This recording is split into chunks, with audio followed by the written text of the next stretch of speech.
Welcome back to the Real Talk Show. Yes, one more time. We are here hosting, right, by Rochelle. Hello, everyone. And what are you? The Queen feeling of. good, feeling fabulous. All right. And myself, Dr. Kim Brown Barber, better known as Dr. Kim from Journey to Becoming. We are so happy you are here with us today. Remember, the Real Talk Show, it's a live stream podcast designed with you in mind to inspire and connect and motivate and support and just talk about all those things, all those, real issues that are on our minds that we want to talk about that sometimes we don't even get a chance to talk about, right? That we want to have a safe space, a platform to be able to have this conversation and to be able to invite you in on the conversation as well.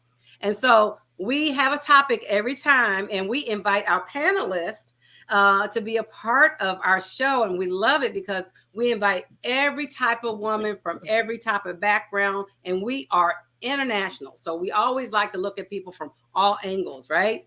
And so our topic today, drum roll, it is how to walk in courage, right? Walking with courage. Walking with courage. So we're going to talk about walking with courage today. I know a lot of times, especially with the different things that happen in our lives, both personally and professionally, sometimes you can take a hit. It can make you feel like discouraged, right? So if you look at discourage, right, that means removing courage, right? So if you're feeling discouraged, then that means the courage was removed. So sometimes we get discouraged, right?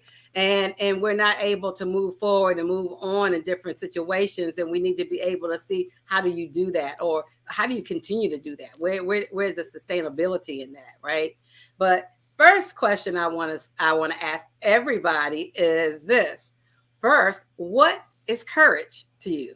What is courage? If somebody came and walked up and asked you, what is courage? Or how would you describe courage? How would you define courage? What would be your answer? Let's start with our panelist, Erlita. And by the way, introduce yourself. Sorry about that. Look, I got excited and gone right into the topic. Introduce yourself when you answer the question, please. Okay, happy to. I am a publicity director for a book publisher located in the San Francisco Bay Area, Parallax Press. My name's Erlita Chenault, and I think courage. I associate it a lot with faith. I'm a religious person, spiritual person, and I believe a lot in faith. So I would say courage is faith in oneself. Okay, very good. All right. How about you, India? You want to introduce yourself and give us a answer for that? I would love to. Hello, everyone. My name is India. My artist name is India Amani. I am an education advisor by trade, by day, and then I'm an entertainer by night. See, there you go. For me, there you go. I'm multifaceted. I think that's amazing. Like when you walk in your courage, you become many things. But for me, it's having the audacity. Just every day having the audacity to be bold and to be brave and to know that whatever you're doing, you trust yourself while doing so. So that will be my definition. Okay. All right. Co-host, what do you think? What comes to mind when you hear courage? So courage means to me facing a situation fearlessly and stepping forward to conquer that situation that's holding you back. When you're taking that bold, brave step forward, it allows you to be unstoppable. And with courage, and enabling courage within yourself, that's what you do. So it's basically facing something that you're very fearful of and stepping forward and just going forward with it without fear, having that confidence and faith and belief in yourself that you will come out on the other side much better than you are on this side of being courageous. I love how she just took a little bow and wrapped it all up. Yeah. Bing, bing. You did. She just took a little bow and wrapped it all up. And I love it because it Yeah, it was actually beautiful. helps move us into the next question. So I found this quote on the internet dealing with courage. And it doesn't have an author, so I can't, attribute to anybody because they didn't sign it. Sorry. All right. So the quote says, fear is a reaction. Courage is a decision. Fear is a reaction. Courage is a decision. What does that mean to you? Okay. And Rochelle started, down that road already. That's why I said she gave me a nice little segue. She must have picked at my question. She's a co-host, but she didn't see the question. I will tell you guys that. She just, it's one of those things. So, so fear is a reaction. Courage is a decision. So first of all, do you agree with it? And second of all, what does it mean to you? Okay. First of all, do you agree with it? And second of all, what does it mean to you? So we're going to start with India this time. All right. So for me, courage is definitely, I agree with the statement. It is a decision. You have to put in your mind to do something. You have to know what you want, how you want it, and be unapologetically you when you are wanting that thing. And the only thing that's between you and getting that thing is fear or doubt or self-loathing. And so you just have to make sure that you're facing those fears head on. You are reprogramming your subconscious mind with good, empowering messages, and it just eliminate those middle sections so that you can get what you want. And that's what it means to me. Okay. And so basically when you talk about, so do you agree with it when they say fear is a reaction? Do you think that it's a reaction? Mm-hmm. Okay. Yes, it's a reaction because when you are doing something courageous, your immediate reaction is to be in fight or flight. And sometimes you can translate that into fear or panic. Mm-hmm. So I would have to agree with it. I do think that it should be more context around it, but it makes sense in my brain. All right. Okay. How about you, Erlita? I really, really like that quote. I would say I agree with it 110%. Okay. I know that in my own life, there's been maybe, I would say there's been 3 times when I've had to really put fear aside and show extreme courage within my, my own life. And each time it was fear holding me back in a situation that was not good for me in some way or another. And, I just had to kind of just pray on it. And I don't know, it's just a moment of clarity. What needs to be done happened for me. And the strength and the courage, what needed to be done. And it moved me forward. And yeah, I completely agree with that quote because I think that's, and as I thought that you were going to say that fear is inaction and like courage was like action. that's to me what courage is. It's right. It's a verb. Right. Yeah, exactly. I'm glad you brought that up because courage is a verb. That's right. It is an action. And it's not a noun, right? It is definitely an action and a verb. And a lot of people don't look at it that way. They sometimes they forget that means you have to take some sort of action. You can't just be like, yeah, I have courage. Okay, but what action did you do? What action did you put behind it? Right? We can all say we have courage, but what action are we putting behind it? So yeah, that's all a part of the walking, right? That's why it says how to walk in courage, right? Yes. Because it's an action. All right, co-host Rochelle, what you think? So about that quote, and do you agree? The quote is fear is a reaction. And fear is a reaction, and courage is a decision. So yes, I do agree. Fear is a reaction. Fear is a reaction, and there's 7 fears that are related to a reaction of something. So the main reason why people step into fear or react to fear is because they're worried about something. It Mm-hmm. could be false evidence appearing real as it goes for the same, but they're worried about something. They're worried about a loss of life. They're worried about poverty. They're Mm-hmm. worried about losing their love. They're Mm-hmm. worried about death. Mm-hmm. Um, they're worried about being criticized. Mm-hmm. It all stems from worry, which Mm-hmm. creates fear. If you think of when people go to speak on stage, they say, "Oh, Mm-hmm. some people, I can't do that." Why not? Mm-hmm. Well, because they're fearful. Why are you fearful? Mm-hmm. Basically, because they're worried about something. So it's a reaction. Fear is a Mm-hmm. reaction for sure. Mm-hmm. And courage is a decision because, again, it goes back to you making the decision that you're not going to let whatever you're worried that's invoking fear within you to stop you from moving forward. So the Mm-hmm. whole moving forward is the courageous, bold, brave act. So it is a decision. You have to actually make that decision to move forward with courage. If you don't, you stay stuck in fear and you continue that reactionary process, which does damage to your mind, body, and spirit. So I totally agree with that quote. All right now. She said it does damage to your mind, body, and spirit. You hear that? Okay. Truth. And so I heard you say, Rochelle, it's cyclical. It It's is. got that cyclical thing. If you don't step out of it with courage, it's cyclical because then you keep having that same reaction of fear. Keeps it, Yeah. kind of like Erlita was saying, she had to finally just be like, wait, right? Because I'm sure, Erlita, were you having that cyclical thing going on for a Oh, minute? definitely. In each of Mm-hmm. the situations, it's like a shame spiral, that you get into because you have this, in my case, fear of failure is Sure. my big fear.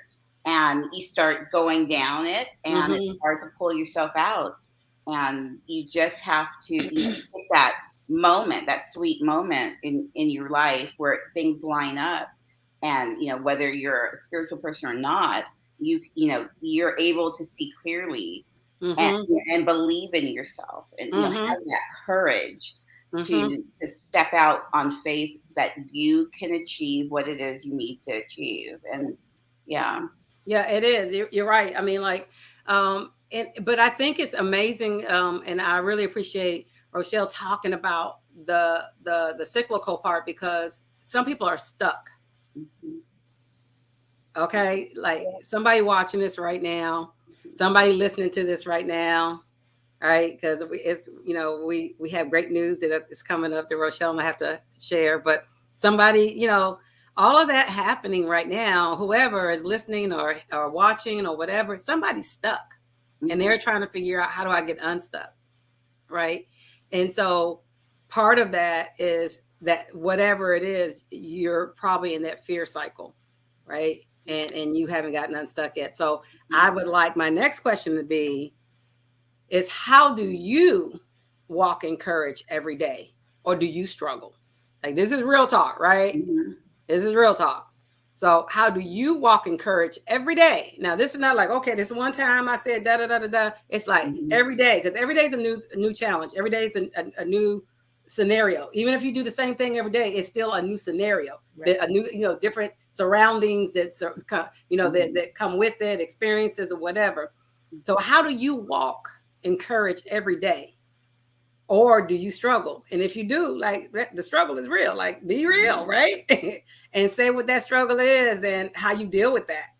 Because our community, our tribe, they want to hear that. So I'm going to start with India. Lucky me. Yeah. For me, every day is like a new day, like you said. You get different scenarios, different people, and you have a hard time, processing it depending on how you think. So for me, I wake up every day with affirmations. I affirm myself, I assure myself. And even though that might seem so small, it makes a world of difference when you're facing new things, new people, new scenarios. And so I then go about my day. I greet everyone with well wishes. And when things come my way, I prepare for it. I visualize many different scenarios when I'm at home. I'll sit at home and visualize a scenario. I'm like, if this happened today, I'm going to say this or I'm going to do that. And sometimes it don't work out that way because things change. Somebody may say something, but it can have a double meaning. It's like a double tundra. You know, you're like, can I react to that? Can I do I use that audacity to say something about that? Because it's really irking me, but I may be misinterpreting this. Right. So Sure. you can't go and make a mess of it. You have to really think about it, go to other people for help. And then you just continuously keep a frame of mind and be open and be very introspective. I like to journal. I like to play music. I like to meditate. So that helps me also throughout my day. I do my work. Somebody come in, say something that's triggering. I sit, I let it process, and then I respond because I played the scenario probably 2 or 3 times in my head. You know, people are very predicting. You know, you can sit and you have a different person, but they'll all say the same things depending on where you are. You can kind of do a consensus of your own. But, you know, you just have to visualize who you are. You have to know who you are, how to respond. Just prepare yourself for any situation. For me, I'm always dealing with different things. I'm in higher education, working every day. I'm first generation. I come from a different type of background. So I'm already met with those statistics and those making me anomaly. I'm always up against a lot. So saying that, I'm fighting a lot of different dragons. But whenever you have a big armor over you and you keep yourself protected and you prepare yourself for war, each day is a day to fight. You just have to wake up a fighter. And that's what I do. I wake up a fighter. And some days I may fall and I'm like, dang, I can't be courageous today. This is too much.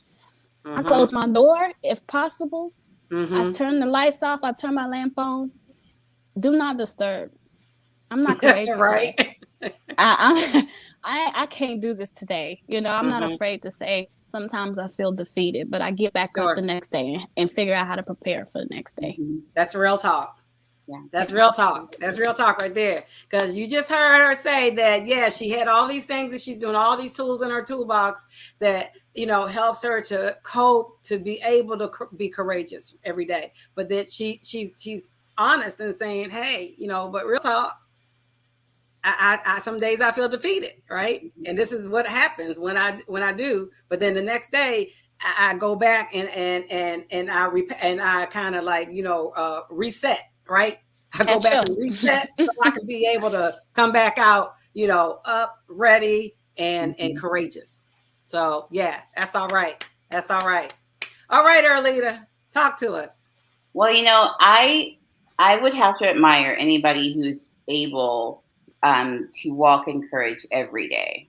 I'll just, you know, keeping it real with you. I've struggled with depression for over a decade now, and it's something that within our community doesn't get talked about. Mental health issues, sure, and certainly my extended family is a reflection of that.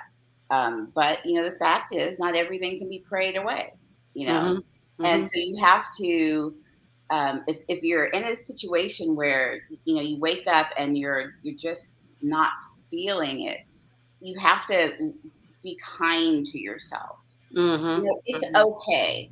If all you're able to do is stumble into the kitchen and have a bowl of cereal and then back to the sofa, that's okay. You made it to the kitchen. You know, sometimes you have to set small goals for yourself, and you have to set yourself up to succeed. You know, for in my personal situation, I do therapy. That works for me, and I, you know, another way that I make it through is I'm a big reader. I've been a bookworm since I was a child, and I would lose myself, you know, in these other worlds, and it's always helped me, and it soothes me. It's something you have to find something that soothes your soul, and books do that for me. And these are ways that I set myself up to succeed. And when I say succeed, it's in feeling Mhm. that joy and courage, and courage in yourself. So Mhm. I would just tell anybody who's listening, who's like, I can't do this every day. That's okay. That's if you don't get anything out of what I say tonight, I would say take that. Um, Mhm. it's okay to set small, attainable goals that you can achieve, and that will lift you up. You'd be surprised. Yeah, yeah, you're exactly right. And we acknowledge, first of all, thank you for even being honest with us, and being courageous to share, what you've been through with, your experiences in the last 10 years and how you've gotten through this, right? And being able to talk about it. So that's powerful and that's courageous. We have men listening as well. I Mhm. saw a man having a comment to it. We have men listen to it, even though it's a women's platform. We have men listening to the Mhm. platform too. And so Ray was basically agreeing with what you were saying, that sometimes it is a struggle and that the struggle is real. Yes, and you feel like depression Yeah. in men can manifest itself differently than it does in Hmm. women. So they might, um, drink more or whatever. I'm not a therapist by any stretch of the imagination, but I know that it does look differently for different people. Mm-hmm. Exactly. Exactly. So, but you continue to talk about how to work through that to get Mhm. to back to Right. courageous. Yeah. And that's what I like, is that it's not just like saying, okay, this is where I am and I'm staying here. It's not that cyclical piece that Rochelle was talking about, right? And that you were Yeah. stuck. You were like, okay, this is where you are today, but this is how I'm going to get out of it. This is how I'm going to Exactly. make motions, like you said, one day you'll crawl, the next day you're walking, the next day you're running, you know what I mean? But Just make a you're plan. making steps Yeah. to be able to be courageous, even like being courageous being here tonight. So thank you for that. Mhm. Thank you. All right, Rochelle, come on with it. Well, I want to say to Erlita, thank you for sharing your story and the tenderness of it. Um, I think as Dr. Kim says, she appreciated it, and I appreciate it too, because I think people need to hear these kind of messages. If we keep things in the closet, things don't get brought to the surface, and they don't get dealt with and addressed with appropriately, particularly in our community. As a African American registered nurse that worked in emergency room trauma, Mhm. I can definitely say that that is a courageous move. And the way things that are happening with mental health in the African American community versus others is a Mhm. little bit different. So thank you for sharing that and being courageous in the fact of, sharing that with people you don't even know. You don't know us, Mhm. but you definitely did it, and so I really appreciate that. With regards to being courageous, okay, I'm finna break the mold here. I am courageous every single But day. that's what I love about our show. We have everything. Like, you can I, find yourself in everything, and it's in I, somebody that's on here. I'm well, telling you, it always happens that way. All right, go It's for it. it's because I've been through a lot. I mean, Mhm. my journey it started when I was a kid, and I've been through a lot. And I've always been the lone ranger, so to speak. I'm the only girl in my whole entire family. I'm always the only woman in the boardroom. I'm the Mhm. lone ranger, and so there are times where I had to step up and be courageous. And particularly, I'm going to share this with you guys. There was a point in time that I could never do this and speak publicly in front of anybody, and now I can Mhm. speak publicly in front of thousands of people. And it was really because I had to learn how to step out of being critical of myself that was holding me back and holding my goodness from the world. Um, and once I got over that, then I was able to stand bold and just be that bad chick. But I don't wake up with any fear because I have faith in the divine spirit. Anything that is put upon my path, there's a reason that's put upon my path, and there's nothing that no one can do to break my journey that has been bestowed upon me. So whether I take this decision or that decision, it's the right decision because at that moment in time, that's all I have to deal with, and it's something I'll get through. There's no mistakes. God doesn't make any mistakes. So when you take it in the context of this, you understand there's nothing that can be placed upon our path, whether it's death, poverty, illness, loss of love, home, whatever. There's nothing that cannot be, that's placed on our path that cannot be rectified and corrected in having faith and belief in yourself.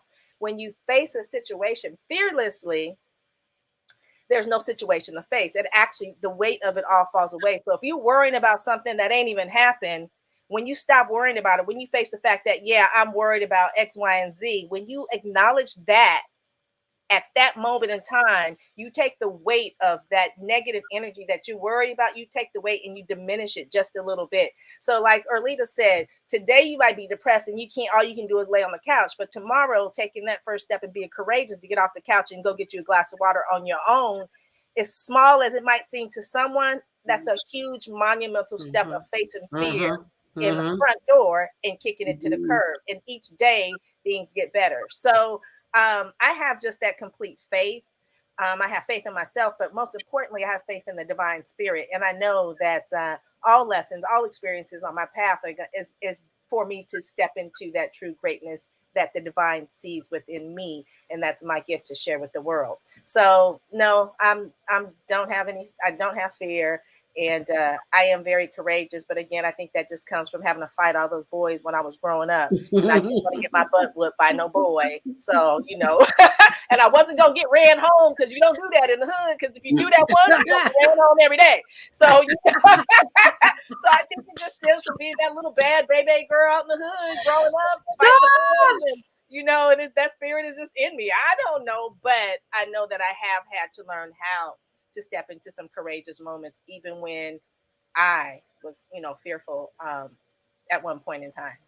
So awesome.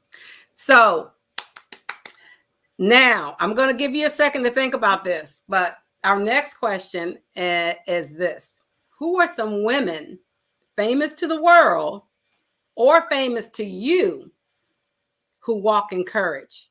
What characteristics do you observe in them? I'm going to say it again.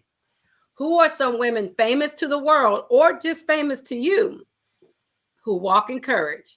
What characteristics do you observe in them? Okay. So this way, we talked about ourselves a little bit. We talk about how we're walking in it. We talk about how we may have some struggles. We talk about the different things. But now, like, what women have you seen? Either famous to you, or it may be somebody in your family, maybe your friends, whatever, that walk in courage. And what characteristics do you observe in them? Who wants to go first? Who's going to be courageous enough to go first? Who's going to be courageous enough to go first? Let's see. It has to be just one person. Oh, now she done got greedy. I know a lot of people. Yes. I know. Yes. So come on with it, India. Oh my come on with it, India. You can give me more than one. Come on with it. All right. So the first person I can think of is Harriet Tubman, our late and most wonderful Harriet Tubman. I think her walk was profound. Wait a minute. We got this thing of drop the mic on our show. Do we not, Rochelle? Here's the diamond. We're going to drop the diamond. Okay, drop the mic. We got this thing where we always drop the mic on our show. We never know what part of the show is going to be dropped. But right there where you just said that right there, drop the mic. Okay. I'm serious. Just her walk alone and how she got up and said, I'm tired. I'm not having this no more. I'm going to choose different. I'm going to take action. And for her to do that, as a woman at the time, which a woman is powerful, don't get me wrong, but at the time we were so oppressed that it was really hard to make such bold moves and show yourself at the same time. And she did all of that without blinking an eye. And I think she goes down in history for me as the most courageous woman of all times. I will never forget it. I will always honor her, honor everybody that came before me, especially her. That's right.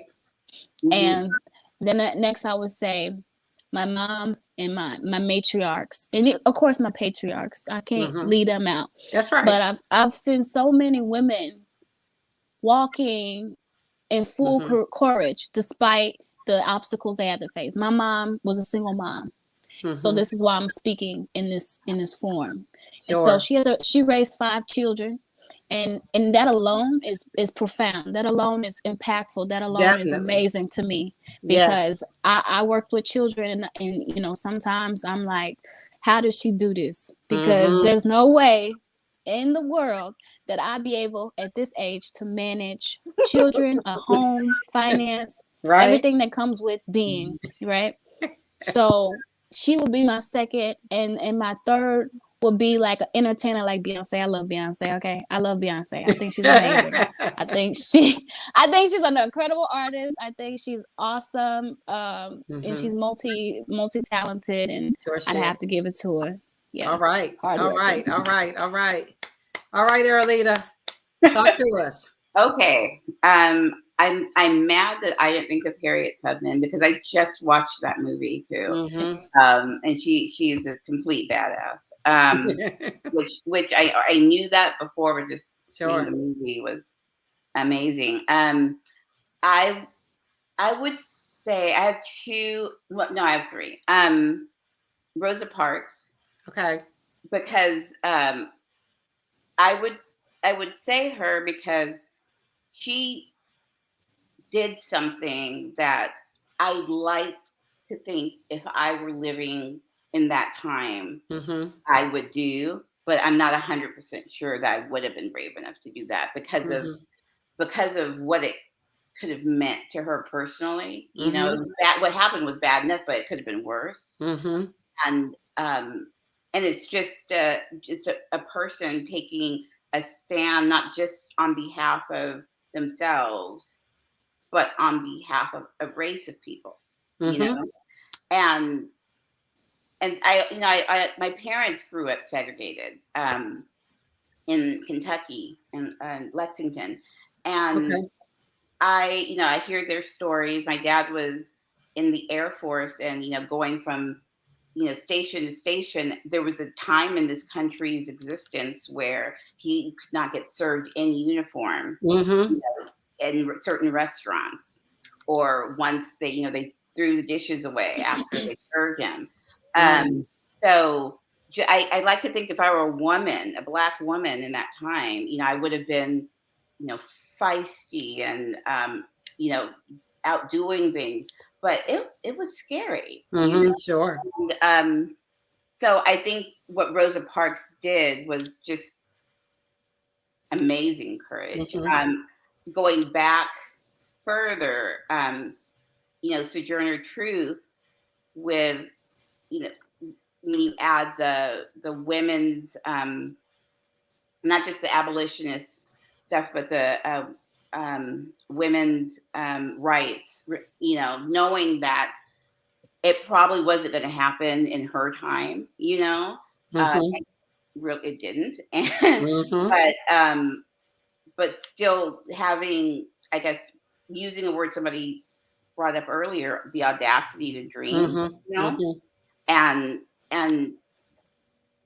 if you look at both of these women, they were just, it looked like personal steps, but it was on behalf of their people. And then I would say just maybe something a little bit more achievable.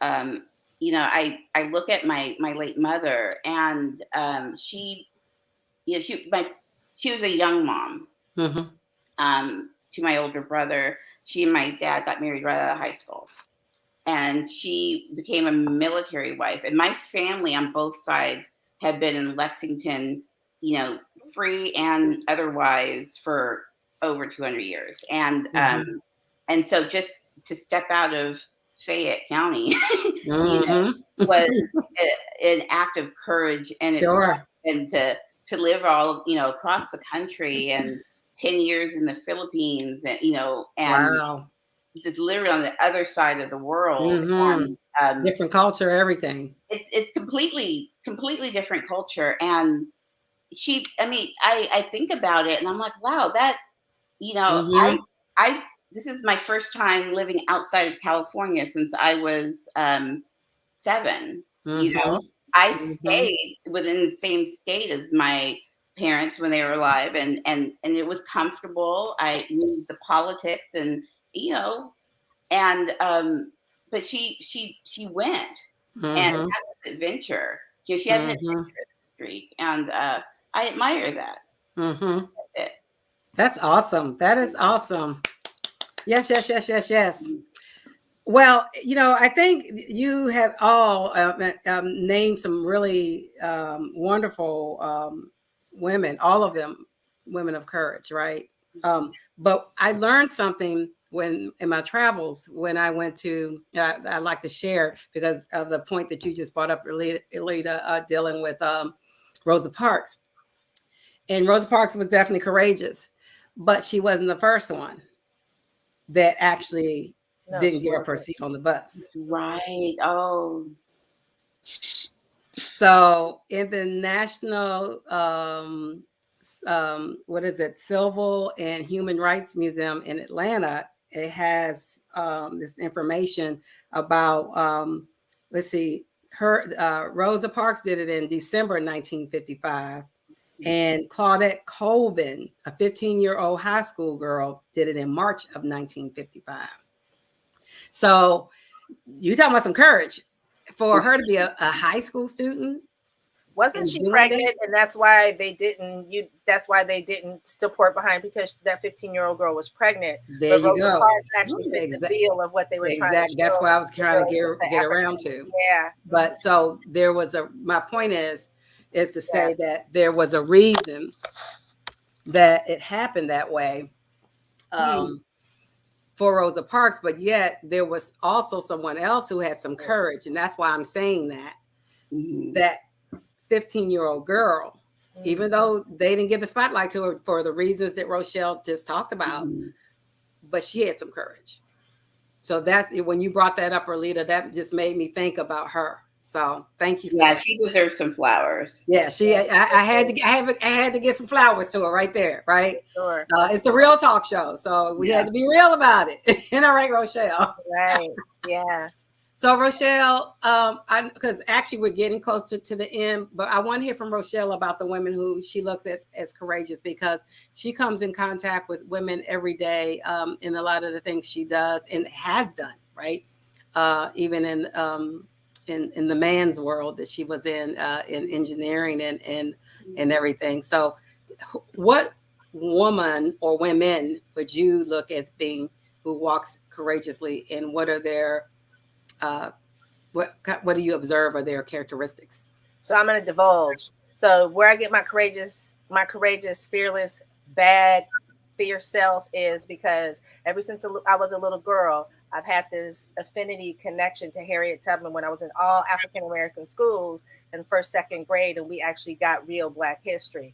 And from that moment forward, I saw Harriet Tubman as someone that I could tap into for when I need to be courageous. Now, when I saw the movie, I realized she was a little bitty tiny lady who really amplified everything in me. But all my life, whenever I was facing a situation, I would say to myself, when I was a little girl getting ready to fight them boys, what would Harriet Tubman do? You know, I'm so glad India brought her up because that she placed her life in danger to save others, and she would have done a lot more if those others would have known that they needed to be saved.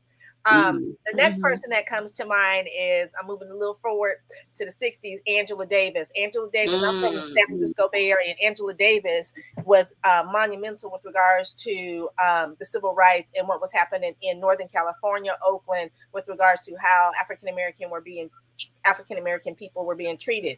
The Black Panthers were instrumental in starting the breakfast for children before school, so that at least a kid can start a meal in that community with a good, start school with a good nourishing meal. So even though some people viewed like Angela Davis as being militant, she was an educated sister. She's a professor, and I don't know if she's still a professor of UC Santa Cruz, but she's an educated sister that could articulate on the same level as them and have dialogue better than they could that would shut them down. So you got to give it to the sister with the words and that behind her, because she represented Black African-American women in the 60s and 70s in a very prominent manner and still does today. And I'm going to fast forward to today's time and say Stacey Abrams, I got to give it to her. That sister that sister right there faced a lot of stuff, and Yeah. I'm not from the South, although I do spend time in San Antonio. I'm not from the South, but I can imagine some of the stuff that she's had to go through that we will never hear about it, because her stance on having equality and equal rights for people of color to be able to vote and cast their votes and all kind of stuff that she was doing in that movement. So I got to give props to Stacey Definitely. Abrams. And then my queen has got to be the fierce, the bad, the highly intelligent Michelle Obama. I was gonna say, because I was getting ready to bring her name up. Right, standing behind the first African American black president, and we don't know all that they've had to deal with, particularly her. I'm saying yes. That I love B, but B can't hold a candle to Michelle Obama. Sorry, not educated enough, and I'm sure Michelle could probably do a same thing too. But I love Beyonce for what she stands for. But Michelle Obama is my queen. Oh yeah, no doubt. Just a whole different level. Yeah. But both of them deserve props. So I give you both. All of our sisters. But it's a parade of women. Every single woman and other women that we don't even know have and deserve the props of these women that are walking in courage every day. Like you said, some women we don't even know everything that they're dealing with, right? Some women may not even be known to us that are walking in courage, right? That they don't even realize that. So to close out our show, I would like to ask you to give like a 1 minute. What would you say to someone out there who is struggling to walk in courage? We only have a couple minutes left, but I want give a 1 minute for each one of you. What would you say, to those out there, women or men, right, who are struggling walking in courage? Erlita, let's start with you. Well, I would start by saying, Matt, as a small child, I had a speech impediment, and I was introverted, so that was fun. I lisp, and I still do sometimes, but I was a shy person. But when I got older, I wanted to run for student council. Fifth grade, I wanted to run for sixth grade senator, and I had to give a speech, and by then I was able to somewhat control my list, but I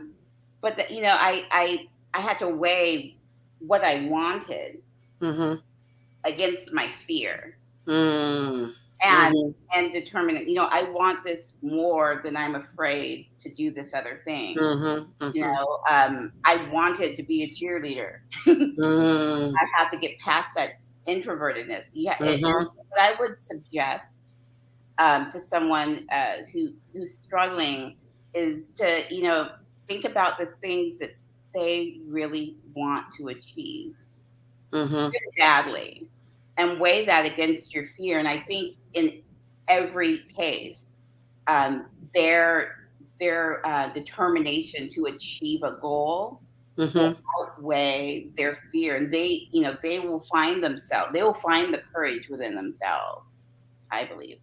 Excellent. Thank you. All right, India. The beautiful India Arie, she said it best. If you want to know real feeling, take the time for healing. A moment in the morning for prayer. That song, Hour of Love, literally her whole album, Worthy, I 100% recommend, because that gets me through my mornings. Some days I just turn her on, listen to it. But get to know yourself, heal yourself, seek the extra help so that you be able to feel secure with yourself. You feel secure with yourself, you can walk in courage. You can stand in the same room with someone who walks in courage, and you can become an encourager to someone else. So I would definitely say dance it out, sing it out, scream it out, exercise it out, whatever makes you who you are, do it to the max, and then come back into your safe space, which is yourself, and assure yourself that you can do whatever you put your mind to. The first step is to look yourself in the mirror, Be happy with that person you see. Mm-hmm. If you're not happy, find better resources to make yourself a better person, Mm-hmm. and get those self-limiting thoughts out of your mind, because that is going to be your biggest enemy. Once you change your mindset, and you channel that power being that's within you, there's not one thing on this planet that you can't do. Exactly. That's my Exactly. Wonderful. Wonderful. Thank you. And Rochelle, you want to bring us home? Okay, so I want to say the one thing that I would share is that you are the creator of your life, and you always have a choice. Life happens while we're thinking about it, in moments past while we're dreaming about them. But today, if you are somebody that is letting fear hold you back, you have got to reach out and grab these moments as they come across your mind or come across your path, so to speak. Because if you don't, you will continue to stay stuck. Remember, face all situations without being fearful of them, and the fear completely disappears. So, this is your life. You're the creator of it. Why not create the best life that you possibly can and utilize the wisdom that we've shared with you this evening? And that's all I have to say. Subscribe. So then you can know next time. And all right, Rochelle. Yeah, subscribe to the show if you like it. Subscribe, share it with those that you love and care about. Spread the word, because the more we can have dialogue and more among us women, the better it is for the female species on this planet to unite. So, yes, definitely. And that is all I have to say, for real this time. She said for real. For real. Oh my goodness, I love it. I love it. Well, we thank you so much for listening to us, viewing us, and joining us this evening, or whatever time it is, wherever you are. We thank you so much, and we look forward to seeing you next time on The Real Talk Show. Bye-bye. Bye.